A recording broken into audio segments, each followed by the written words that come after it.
Cláudio, você tem muita história para contar. Eu acredito que no tempo do programa a gente teria que fazer capítulos, né? Não é tantas, mas algumas histórias. Mas são muitos feitos de Deus na sua história, não é? É verdade. Então, aos 2 anos, você teve a sua primeira experiência. Você foi tirado de casa e levado para ser cuidado pela sua avó materna. Na verdade, a minha mãe perdeu um bebê numa localidade de Governador Valadares e minha avó, com medo que os moradores dali viessem a fazer alguma coisa com a minha mãe e comigo, me raptou à noite da minha mãe. E aí só fui conhecer minha mãe 11 anos depois. Nem a sua mãe sabia que a sua avó... Onde eu estava, nada. Uau! E a sua avó materna era mãe da sua mãe? Mãe da minha mãe. Mas ela no temor, né? No temor que viesse fazer alguma coisa com a minha mãe, porque minha mãe era muito nova, já com 19 anos, já tinha 2 filhos, eu e a minha irmã. Porém, minha irmã caiu debaixo da cama e ao golfar, as formigas entraram e sufocaram ela. E ali o pessoal achou um absurdo, a mãe desnaturada, esse tipo de coisa. E minha avó, no temor, me raptou e trouxe para Belo Horizonte. Meu pai. E aí aqui você teve uma criação com a sua avó. Isto. Mas aí você teve um tempo que você quis ir embora. Você chutou o balde, como diz na linguagem popular, e saiu de casa. A minha avó tentou me criar dentro do que se cria um ser humano, escola, tudo aquilo, educação. Mas aos 10 para 11 anos eu já tinha a mente meio contaminada devido ao local onde eu morava, as coisas que se via. Então aí, daí a pouco, aos 12 anos, eu já tomei uma decisão de viver uma outra vida. E aí você foi morar com os amigos da gangue. Isso. Foi morar na rua, Cláudio? Não, nós dormimos na casa de um, na casa de outro, na casa de um, na casa de outro, em cima de um telhado, em cima de uma laje. Às vezes não dormia, ficava à noite usando drogas e esse tipo de coisa, né? E aí você entrou para esse mundo terrível. Aí eu gostei da coisa. Achei que era bom, né? Achei que era tudo que um adolescente queria, liberdade, viver a vida, poder ver o pessoal com droga, arma, namoradas e tudo aquilo, daí a pouco já se tinha. Então a ilusão tomou conta da mente e cegou os olhos. Né? Tem muita gente hoje que está nessa vida, nesse momento, né? Vivendo essa ilusão. Verdade. Falar que é ruim, nós temos os valores e parâmetros pelos quais nós afirmamos que é ruim. Uhum. Mas tirando o lado... Não é que é possível tirar, mas se a gente olha por um lado uma pessoa sem Deus, é o melhor que ela pode ter, né? A Bíblia diz que há caminho para o ser humano que parece caminhos bons, mas no final é caminho de morte, né? Então esse caminho bom, ele atrai muitas pessoas. Ele te dá prazer, ele te dá poder, ele te dá meninas, mulheres, sensações, dinheiro, né? Tudo isso. Mas no final... Mas são momentâneas. Passageiro. Agora, a estatística mostra isso até que... a média de idade de assassinatos hoje de jovens, principalmente se envolve no tráfico, poucos passam dos 22, 23 anos. Até 24 anos, pode ser que ele vá morrer. Dificilmente se vê um vovô do tráfico, né? Uma pessoa que começou adolescente e que chegou a uma idade tal. E se chegou, passou por muita coisa, prisões, e ele mesmo chega a uma conclusão, que perdeu a vida e não valeu a pena. Você falou algo interessante, é difícil ver um vovô do tráfico. Não se vê, não se vê. Bom, nesse meio tempo todo, você lembrou de um pastor? Muitas pessoas ali na Pedreira, onde eu fui criado, pregavam para mim o evangelho. Todo mundo conhece todo mundo. Só que quando você está num momento de ilusão, que você acha que está bem, dificilmente você vai dar uma atenção para as coisas de Deus. Pelo menos era comigo, né? Então, mas quando passado 10 anos daquele primeiro momento que eu fui usar droga e comecei a roubar, saí de casa, eu já estava com 22 anos. Aí passou todo o momento de euforia, as coisas estavam mais sérias, já era homem, adulto, já com um processo ou 2 processos nas costas, com alguns inimigos, algumas dívidas. Então, tudo isso vai te deixando um pouco mais sensível e aberto. E nesse momento de pressão, até porque eu também viciei no crack, no ano de 94, então aí eu já fiquei mais aberto. E ao sofrer a pressão por tudo isso, desses 10 anos já estava na vida do crime, prisões, dívidas, ameaças e todas essas coisas, então fiquei mais aberto. E num desses momentos eu pensei em tirar minha vida. Foi aí que eu lembrei que eu tenho um primo pastor de uma outra congregação e lembrava das palavras que às vezes ele falava comigo. E aquilo me fez refletir um pouco, então eu saí ainda naquele dia, no dia 17 de junho de 1999, para poder roubar, não diretamente para ir para a igreja, mas ao meio do caminho eu encontrei uma pessoa que me convidou para ir para a igreja. A princípio eu resisti, mas eu fui tomado por uma força maior que hoje eu sei que é o Espírito Santo, retornei para uma casa de uma tia minha, o qual também já não tinha mais casa, porque ao viciar no crack eu vendi a casa e fiquei morando na rua. Então todas essas histórias aí. E fui na igreja naquela noite e aí sim eu entreguei minha vida. Não é muito normal, né, Cláudio? É uma coisa Você meio pensando nesse caos todo, a vida perde o sentido. De repente você quer tirar a própria vida e lembra de um primo pastor.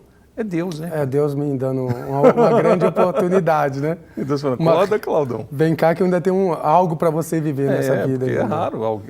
Não sei, as histórias que eu conheço é que a pessoa realmente existe, que ela não quer saber de conversa.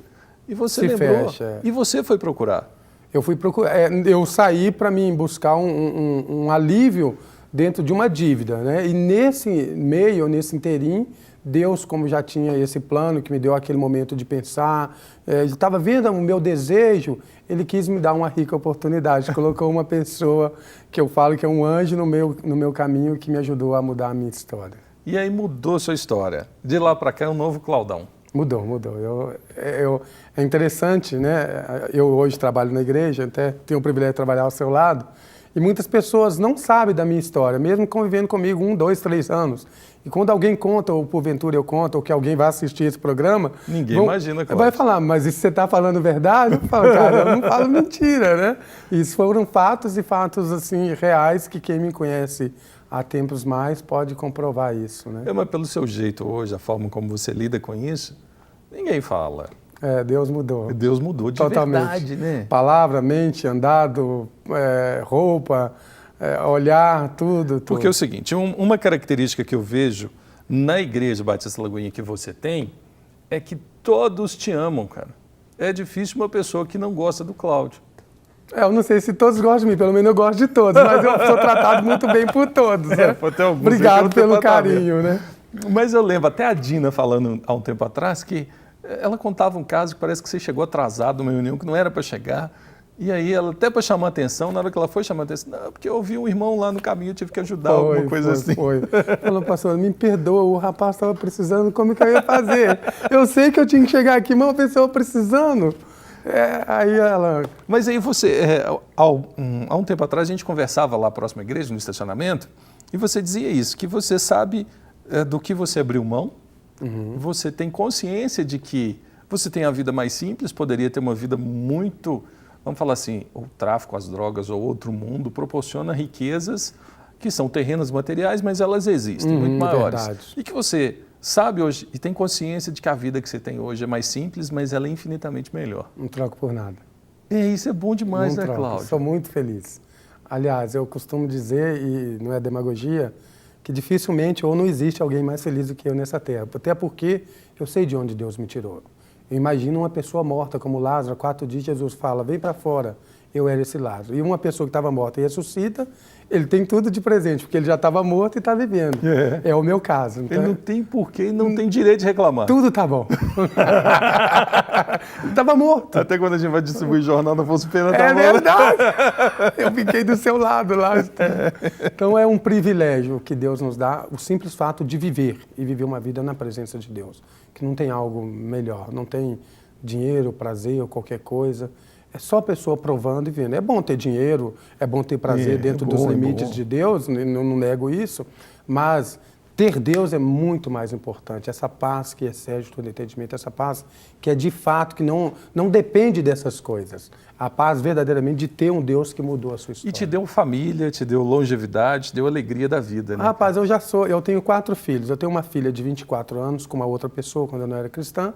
E logo em seguida eu converti, me casei e eu tenho 3 filhos. A minha filha de 24 anos já tem uma filha, eu sou um jovem vovô. Então, jovem, não tem nem cabelo branco e já sou vovô. Olha para você ver que você presente. Não pinta não, né? Não pinto não, até porque minha esposa não deixa, né? E não precisa, né? Mas eu ver o que Deus faz na vida da pessoa, onde eu poderia sonhar, ou nos meus mais altos sonhos, que eu seria um dia vovô. A minha netinha, esses dias, a primeira vez, ela me chamou vovô. Eu quase derreti, falei, cara, eu sou vovô. É o que você disse agora, você não conhece um vovô do tráfico. Não conheço.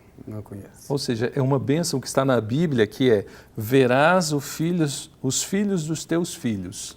Muita gente não tem experimentado essa bênção. Não tem. O Senhor está me dando esse privilégio. No meu casamento eu tenho um menino de 10 anos, Neemias, 8 anos a Esther e o 4 anos o Davizinho. E se a minha esposa quiser mais, nós estamos aptos aí. Campeão. Brincadeira, brincadeira. É só para nós. Seja bem-vindo, né? Não, por mim tudo bem. A Bíblia diz, crescer e multiplicar e povoar a terra. Não seja ouvintes, mas praticantes da palavra, né? Tiago 1:22. É verdade, isso é bom. Agora, essa alegria no ministério faz valer a pena, né, Cláudio? Faz. Eu penso, Charles, ou pastor Charles, como Não, eu te Charles, falei. pode chamar de Charles. Como eu te falei, eu era um morto-vivo e Deus me deu vida.